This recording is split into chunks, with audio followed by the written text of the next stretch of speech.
प्राचीन समय में राजस्थान की एक धारा नगरी में खड़क सिंह नाम के राजा राज्य किया करते थे, जिनकी रानी का नाम रूपवती देवी था। राजा खड़गसेन बहुत ही उदार हृदय के इंसान थे। वे अपनी प्रजा से बहुत प्रेम करते थे। रानी रूपवती भी जितनी ज़्यादा सुंदर थी, उतनी ही गुणवती और संस्कारी भी थी। राजा खड़क सिंह और रानी रूपवती के 2 पुत्र थे, जिनमें बड़े बेटे का नाम रूप और छोटे बेटे का नाम बसंत था। रूप और बसंत दोनों भाई अभी छोटे ही थे कि रानी रूपवती अक्सर बीमार रहने लगी और अपनी बीमारी के कारण चिंता में डूबी रहती थी कि अगर रानी रूपवती दोबारा स्वस्थ नहीं हुई और किसी कारण से उनकी मृत्यु हो गई तो राजा खड़क सिंह तो दूसरा ब्याह कर लेंगे और इसके बाद मेरे रूप और बसंत का ख्याल कौन रखेगा? क्या दूसरी रानी आकर मेरे रूप और बसंत को मेरे जैसा लाड़ दुलार दे पाएगी? रानी रूपवती अपनी लंबी बीमारी से परेशान तो थी ही, इसलिए वे अक्सर अपना मन बहलाने के लिए और अपनी चिंता को थोड़ा हल्का करने के लिए अपने महल के पीछे बने हुए बगीचे में टहलने जाया करती थी। उनके बगीचे में बहुत समय से एक चिड़िया और चिड़े का जोड़ा अपना घोंसला बनाकर रहता था। रानी रूपवती अक्सर उनके लिए दाने पानी की व्यवस्था किया करती थी। एक दिन रानी ने देखा कि उनके घोंसले में कोई दूसरी चिड़िया बैठी हुई है और यह चिड़िया दोनों बच्चों को अपनी चोंच से घायल करके घोंसले से नीचे गिरा देती है। इस दृश्य को देखकर रानी रूपमती मानसिक रूप से भी बीमार रहने लगी। जब रानी रूपवती को ऐसा लगा कि अब उनकी मृत्यु का समय नज़दीक आ गया है, तो उन्होंने अपने पति राजा खड़गसेन को बुलवाकर उन्हें बगीचे में रहने वाली चिड़िया और चिड़िया के बच्चों का सारा हाल कह सुनाया और राजा से वचन लिया कि रानी रूपमती की मृत्यु के बाद राजा दूसरा विवाह नहीं करेंगे। राजा खड़गसेन का एक छोटा भाई भी था, जिसका नाम धीर सिंह था। धीर सिंह जब बहुत ही छोटे थे, जिस वक्त उनकी माता का देहांत हो गया था, तब रानी रूपवती ने अपने देवर का लालन पालन अपने बच्चे की तरह किया था। आज रानी रूपवती ने अपने देवर धीर सिंह को भी महल में बुलवाकर उन्हें उनका बचपन याद दिलाया और कहा कि देवर जी, मेरा अंतिम समय आ गया है। आज मेरे रूप और बसंत दोनों बच्चे बिना माँ के हो जाएंगे।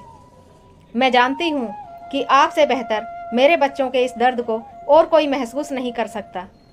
आज आप भी मुझे वचन दीजिए कि मेरे मरने के बाद अगर राजा खड़गसेन अपना दूसरा विवाह कर लेते हैं तो आप मेरे रूप और बसंत दोनों बच्चों को अपनी निगरानी में रखेंगे और हर दुख मुसीबत में उनका साथ भी देंगे। कुछ समय के पश्चात रानी रूपवती का स्वर्गवास हो गया। राजा खड़गसेन के मंत्री जालिम सिंह की नज़र तो पहले से ही धारा नगरी को हथियाने पर गड़ी हुई थी और इसीलिए वह राजा खड़गसेन का विश्वसनीय पात्र बना हुआ था। अपने षड्यंत्रों को अंजाम देने के लिए मंत्री जालिम सिंह राजा खड़गसेन को दूसरा ब्याह करने के लिए उकसाने लगा और बाकी मंत्रियों को भी अपनी सलाह मनवाने में शामिल कर लिया और अंततः राजा खड़गसेन का दूसरा विवाह पड़ोसी राजा की राजकुमारी ज्ञानवती के साथ हो जाता है। जब राजा खड़गसेन अपना दूसरा विवाह करके रानी ज्ञानवती को महल में ले आए तो उनके भाई धीर सिंह रूप और बसंत दोनों को अपने पास अपने महल में रखने लगे। धीर सिंह और राजा खड़क सिंह के महल आमने सामने ही थे। एक दिन की बात है, जब रूप और बसंत दोनों भाई महल के बाहर गेंद बल्ला खेल रहे थे तो बसंत ने जैसे ही गेंद फेंकी तो वो गेंद उसकी सौतेली माँ ज्ञानवती के महल में चली जाती है। रूप दौड़ता हुआ अपनी गेंद लेने के लिए अपनी मौसी के महल में चला गया। रूप यौवन की अवस्था में आ चुका था। उसके मुखमंडल पर चंद्रमा जैसी चमक थी और सूरज के जैसा तेज। रानी ज्ञानवती रूप को देखकर उस पर अपना दिल हार बैठती है और उसकी गेंद को कहीं छुपा देती है।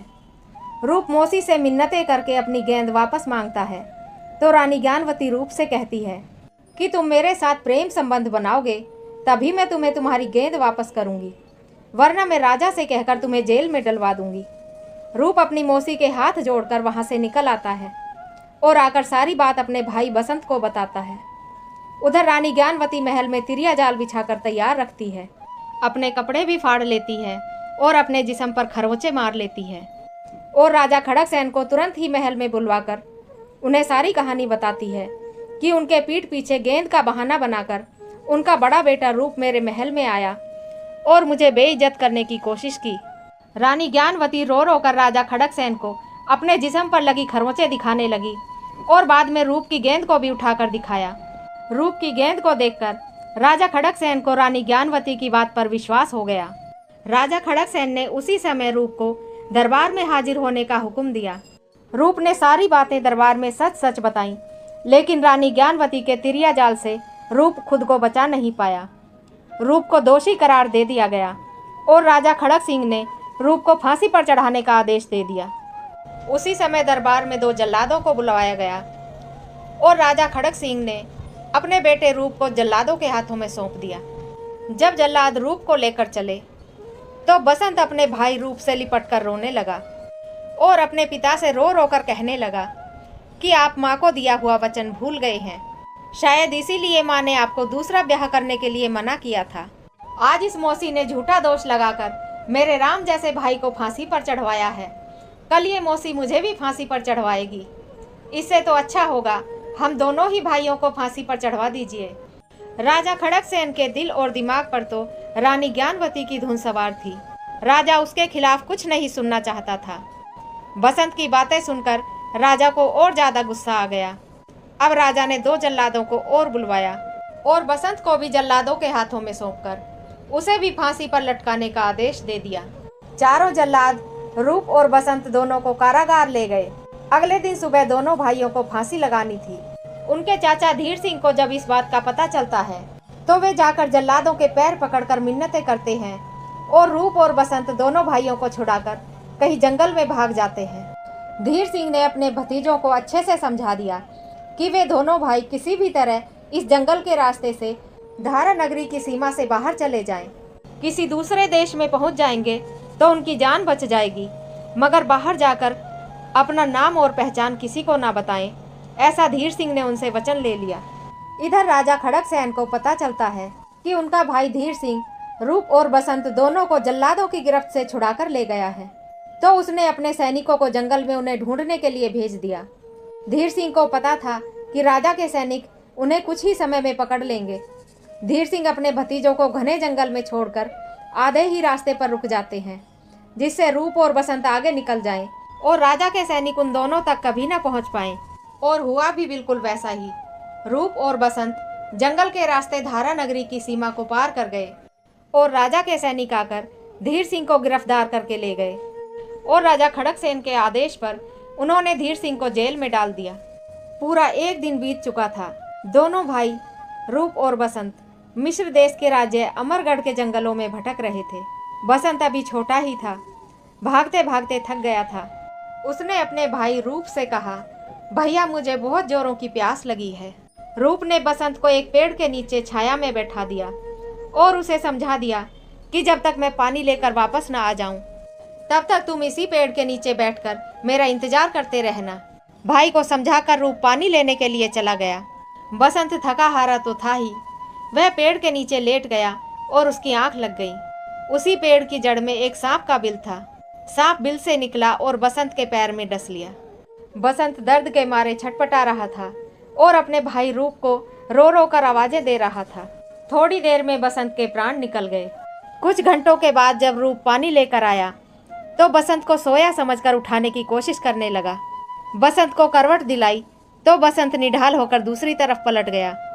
बसंत के मुंह से झाग निकले देखकर रूप समझ गया कि उसके छोटे भाई बसंत को किसी सांप ने डस लिया है।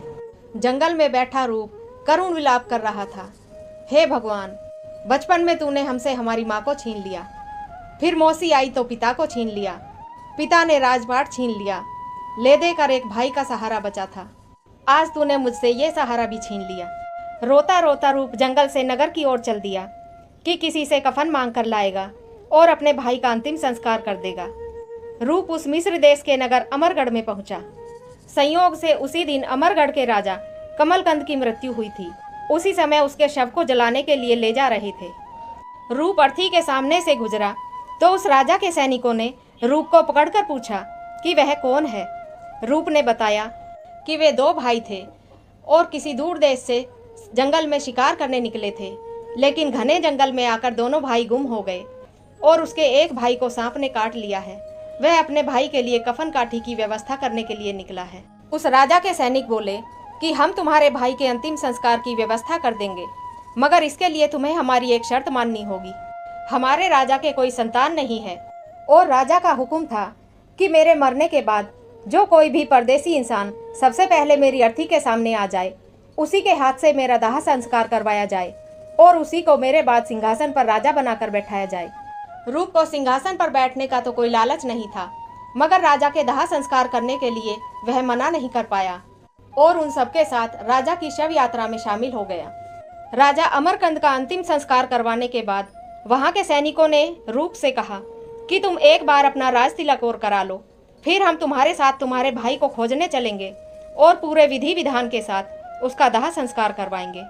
राज तिलक के सारे कायदे कानून निभाते निभाते शाम हो गई। इधर जंगल में एक सपेरा जो सांप पकड़ने के लिए घूम रहा था, उसकी नज़र इस बियाबान जंगल में पड़े बसंत पर पड़ गई। उसने बसंत के पास जाकर देखा तो पता चला किसी सांप ने इसे डसा है। उसने बसंत को जहर उतारने वाली बूटी से झाड़ा और बसंत की धड़कनें चलने लगी। जहर का असर कम होने लगा। इसके बाद वह सपेरा जंगल से कुछ औषधियाँ लेकर आया और सांप की काटी हुई जगह पर उनका लेप कर दिया। कई घंटों की मेहनत के बाद बसंत उठकर बैठ गया। सपेरे ने बसंत से उसकी सारी कहानी पूछी कि वो इस घने जंगल में कैसे पहुंचा, तो बसंत ने उसे पूरा हाल कह सुनाया। सपेरे ने उसे अपने साथ चलने के लिए कहा, तो बसंत ने उसे कहा कि जब तक उसका भाई नहीं मिल जाता तब तक वह कहीं नहीं जाएगा। बसंत ने सपेरे का धन्यवाद करते हुए उससे विदा ली और अपने भाई रूप को ढूंढने के लिए आगे निकल गया। रात का समय होने लगा और रूप का जब कहीं पता नहीं चला, तो बसंत ने सोचा कि शायद उसके भाई को किसी जंगली जानवर ने अपना शिकार बना लिया होगा। अब बसंत भी अपने भाई के वियोग में रोते रोते उसी राज्य में पहुंच गया जहां का राजा रूप को बना दिया गया था। इधर राज तिलक कराने के बाद रूप कुछ सैनिकों को लेकर अपने भाई को लेने के लिए उसी पेड़ के नीचे आता है, पर वहां बसंत को ना पाकर फिर से रोने लगा और समझ गया कि जरूर उसके भाई बसंत को कोई जंगली जानवर उठाकर ले गया होगा। रूप अपने सैनिकों को लेकर वापस महल को आ गया और अपना राजकाज अच्छे से संभालने लगा। रात का समय हो गया था। बसंत नगर में भटकता हुआ घूम रहा था। नगर के बाहर किनारे पर एक धोबी का घर था। बसंत उसी के दरवाजे पर बैठकर सो गया। सुबह उठकर जब उस धोबी ने एक सुंदर नौजवान को अपने दरवाजे पर सोते हुए देखा, तो उसने उसको उठाया और पूछा कि वह कौन है और कहाँ से आया है। बसंत ने कहा कि वह एक परदेसी है और कामकाज की तलाश में इधर उधर भटक रहा है। उसका इस दुनिया में और कोई नहीं है। धोबी के यहाँ भी कोई संतान नहीं थी। वह धोबी बसंत को अपना धर्म का बेटा बनाकर अपने साथ रखने लगा। धोबी घाट पर कपड़े धोने के लिए जाया करता था। बड़े बड़े जहाज़ों के सौदागर शहर में आते जाते रहते थे। धोबी ने सोचा अगर उसके बेटे को किसी सेठ के यहाँ जहाज पर नौकरी मिल जाए तो उनका बुढ़ापा ही सुधर जाएगा। धोबी अपने बेटे की नौकरी के लिए तलाश में रहने लगा और उसने कई सौदागरों को बोल भी दिया था। संयोगवश ऐसा हुआ कि थोड़े ही समय बाद किसी दूसरे राज्य का सौदागर अपना जहाज लेकर उसी नगर में आया। उसे अपने जहाज पर कुछ कर्मचारियों की जरूरत थी। यह बात धोबी के कान में भी पड़ गई। धोबी ने बसंत को ले जाकर उस सौदागर से मिलवा दिया। बसंत एक नई उम्र का हट्टा कट्टा नौजवान था। सौदागर ने तुरंत ही बसंत को अपने जहाज के कर्मचारियों में भर्ती कर लिया और बसंत को अपने जहाज पर ले गया। अगली बार वो जहाज का सौदागर अपने जहाज को लेकर एक पनेर नाम के राज्य में गया। पनेर राज्य के राजा नामदेव की पुत्री राजकुमारी चंद्रावती का स्वयंवर चल रहा था। आसपास के राजकुमारों और बड़े बड़े सेठों को स्वयंवर में बुलाया गया था। सौदागर भी बसंत को अपने साथ लेकर राजकुमारी चंद्रावती का स्वयंवर देखने के लिए पहुंच गया। बसंत के मुखमंडल पर राजकुमारों की तरह तेज देखकर राजकुमारी चंद्रावती ने सारे धनी सेठों और राजकुमारों को छोड़कर बसंत के गले में वरमाला डाल दी। चंद्रावती के पिता नामदेव को अपनी बेटी पर बहुत क्रोध आया कि राजा की बेटी होकर स्वयंवर में बैठे बड़े बड़े धनी सेठों और राजकुमारों को छोड़कर उसने एक सौदागर के नौकर को अपना पति चुन लिया। नामदेव ने अपनी पुत्री को बहुत समझाया कि वो अपना फैसला बदल ले और किसी राजकुमार को अपने वर के रूप में चुन ले, मगर चंद्रावती ने अपने पिता को साफ मना कर दिया। नामदेव ने क्रोध में आकर अपनी पुत्री को अपने राज्य से निकल जाने का आदेश दिया। बसंत अपनी पत्नी चंद्रावती को लेकर सौदागर के साथ उसके जहाज पर आ गया। पिता के देश निकाला देने पर चंद्रावती अपने पति बसंत के सामने रोने लगी। तब बसंत ने अपनी पत्नी चंद्रावती को अपनी कहानी सुनाकर समझाया।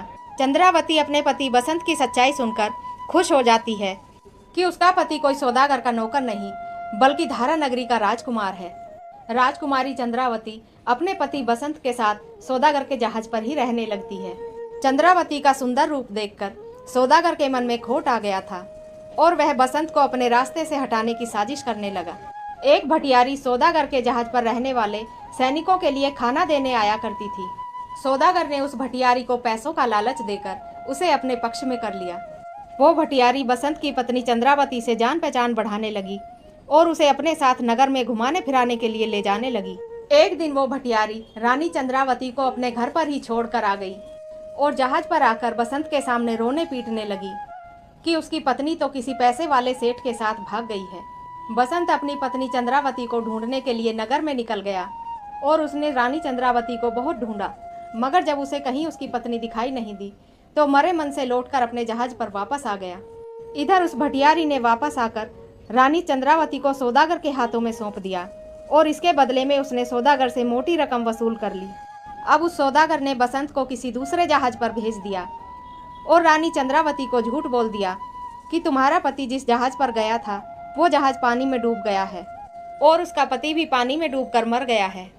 रानी चंद्रावती ये सुनकर बहुत रोई कि पिता ने देश से निकाल दिया और पति दुनिया में अकेला छोड़कर चला गया। अब रानी जाए तो जाए कहाँ। सौदागर को तो इसी मौके की तलाश थी।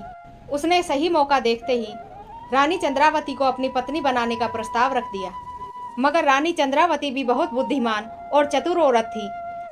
अब उसे सौदागर की चाल को समझने में जरा भी देर नहीं लगी। चंद्रावती को अपने पति बसंत पर पूरा भरोसा था कि वह उसे अकेला छोड़कर कभी दूसरे जहाज पर नहीं जाएगा, मगर इस वक्त रानी मजबूर थी। सौदागर की बात मानने के अलावा उसके पास दूसरा कोई रास्ता नहीं था।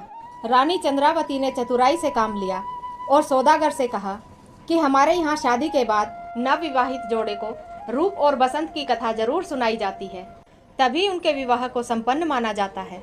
सौदागर ने चंद्रावती की बात मान ली और सारे नगर के पढ़िया और पंडितों के पास पता करवाया कि किसी को रूप और बसंत की कथा कहनी आती हो तो मेरे घर में आकर रूप और बसंत की कथा कह दे।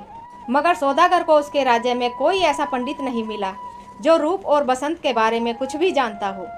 सौदागर का जहाज अब दोबारा से मिस्र देश जाने के लिए रवाना होने वाला था। सौदागर ने सोचा शायद वहां पर किसी को रूप और बसंत की कथा आती होगी। ऐसा सोचकर सौदागर चंद्रावती को भी अपने साथ जहाज पर ले जाता है और पता करते करते सौदागर अमरगढ़ राज्य में ही पहुंच जाता है, जहां पर रूप को राजा बनाया गया था। जब सौदागर को वहां भी कोई रूप और बसंत की कथा बांचने वाला पंडित नहीं मिला तो सौदागर राजा रूप के दरबार में ही पहुंच गया।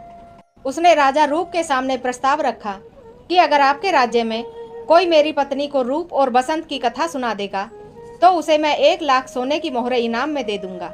सौदागर की बातें सुनकर राजा बना हुआ रूप अचरज में पड़ गया कि रूप और बसंत का किस्सा हम दोनों भाइयों के अलावा तीसरा कौन जान सकता है, और मेरा भाई बसंत तो अब इस दुनिया में ही नहीं है। आखिर ये माजरा क्या है। रूप ने सारे नगर में ढिंडोरा पिटवा दिया कि जो कोई भी राज दरबार में आकर रूप और बसंत की कथा सुनाएगा उसे मैं अपना आधा राज्य दान में दे दूंगा। ये खबर हवा की तरह सारे राज्य में फैल गई। इधर सौदागर ने बसंत को जिस जहाज पर भेजा था उस जहाज के मालिक को भी इसी नगर में अपना जहाज लेकर आना था। बसंत कुछ दिनों की छुट्टी लेकर उसी धोबी और धोबन के घर पर आ गया जिन्होंने उसे धर्म का बेटा बनाकर पनाह दी थी। धोबी और धोबन ने बसंत को सारी बात बताई कि अगर कोई रूप और बसंत की कथा सुनाएगा तो राजा उसे अपना आधा राज्य दान में दे देगा।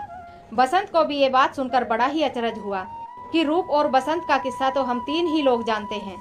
एक तो मेरा भाई रूप जो अब इस दुनिया में नहीं है, और दूसरी मेरी पत्नी चंद्रावती जो मुझे छोड़कर किसी सेठ के साथ भाग गई, और तीसरा इस कहानी का किरदार मैं खुद ही हूँ।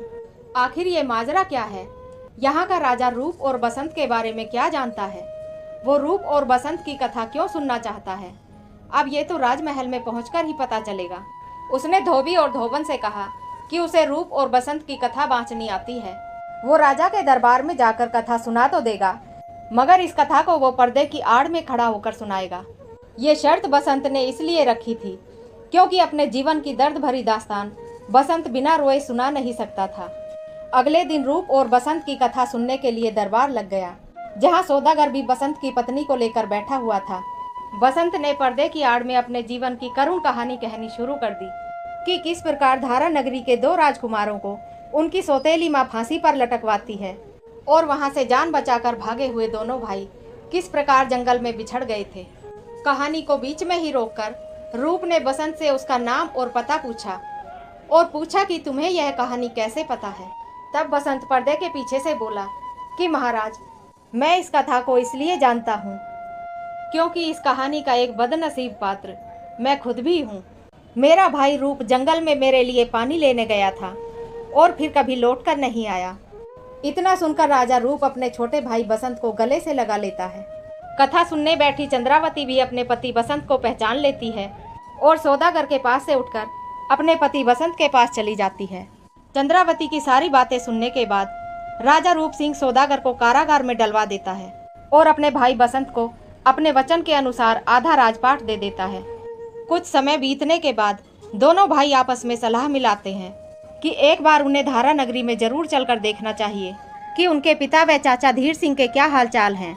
दोनों भाइयों को उनके गुप्तचरों के द्वारा पता चलता है कि राजा खड़क सिंह और उनके चाचा धीर सिंह कारागार में बंद हैं। ये समाचार पाकर रूप और बसंत दोनों भाई अपनी फौज तैयार कर लेते हैं और धारा नगरी पर आक्रमण करके जालिम सिंह को बंदी बना लेते हैं। अपने पिता व चाचा धीर सिंह को कारागार से निकालकर दोबारा से अपने पिता को राजा और चाचा धीर सिंह को मंत्री बना देते हैं। उनकी सौतेली महारानी ज्ञानवती कारागार में बंद होने के डर से आत्महत्या कर लेती है। उम्मीद करती हूँ आप सबको रूप और बसंत दोनों भाइयों के जीवन की यह सच्ची कहानी अच्छी लगी होगी। धर्म ज्ञान से जुड़ी हुई ऐसी ही कहानियाँ सुनने के लिए मेरे चैनल को सब्सक्राइब जरूर कर लीजिएगा। धन्यवाद।